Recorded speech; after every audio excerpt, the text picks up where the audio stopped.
Welcome to lesson 4.3, percents, where we'll talk about the percent increase and percent decrease.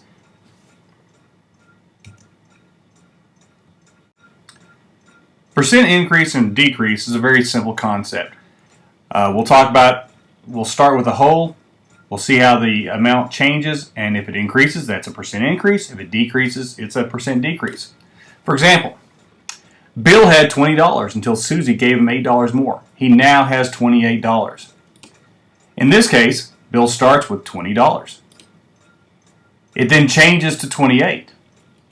And that produces a 40% increase.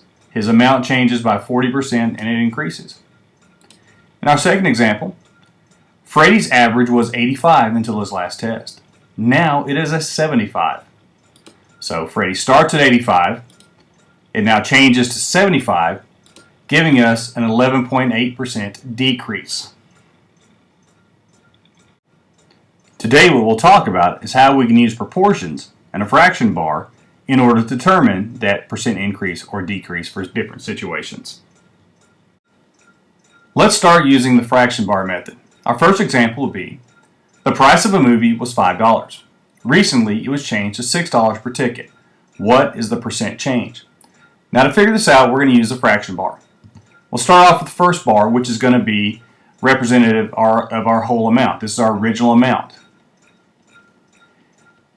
The movie originally cost $5, so that's 100%. Then we will look at the new price. When the price changes, it changes to $6 per ticket, so it's going up. So we'll add on to our bar.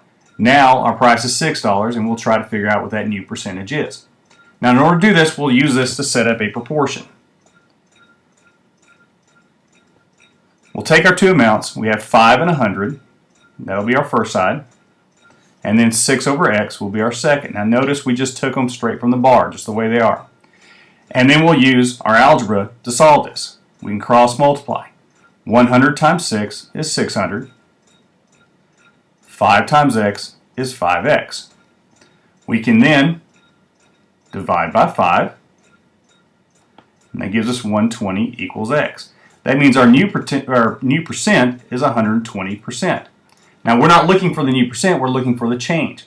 If it started at 100 and it's now gone up to 120, we have an increase of 20%. And realize I just got the 20 by taking 120 minus 100. It's changed, it's gone from 100 to 120, so it's increased by 20%.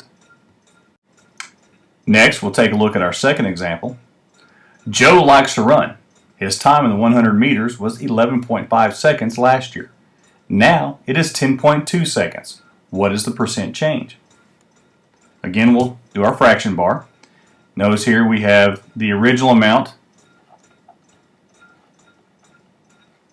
He runs the race in 11.5 seconds, so that's 100%. His new amount is 10.2, so that's actually getting less. So we're going to take that away.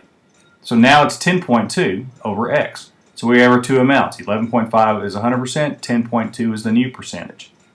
We're going to again use that to set a proportion up.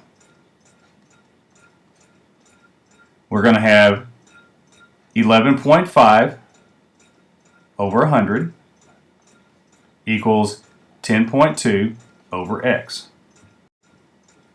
We can go ahead and set that up. We can cross multiply. 100 times 10.2 equals 11.5 x. 100 times 10.2 will give us 1,020. So we end up with 1,020 equals 11.5 x. Our next step then will be to divide by 11.5 on both sides, which will give us 88.69, which we'll just call 88.7. So our new percentage is 88.7%. So from here, we want to use that and determine what our percent change is. If we started at 100, and we move down to 88.7, we can just subtract and we will get 11.3. So we've had an 11.3% decrease. Obviously, we started at 11.5, we went down. That's now an 11.3% decrease in his time. All right, well, let's quickly review what we've talked about today. We're attempting to find the percent increase or decrease. When we do that, we first find the starting point. What's our original amount? Once we find our original amount, then we look to the new point. Where are we ending up? Decide, is it an increase or is it a decrease? We're going to draw a fraction bar with our original amount and then our new amount. If it's an increase, we draw the bar longer. If it's a decrease, we cover up part of the bar. And we set up a proportion. Once we set up the proportion, go ahead and solve it with the cross multiplication technique that you've learned. And then finally, once you find a new percent, you determine, has it increased? And if so, you subtract 100 from that number. Or has it decreased? And if so, you subtract that percentage from 100 to get your change.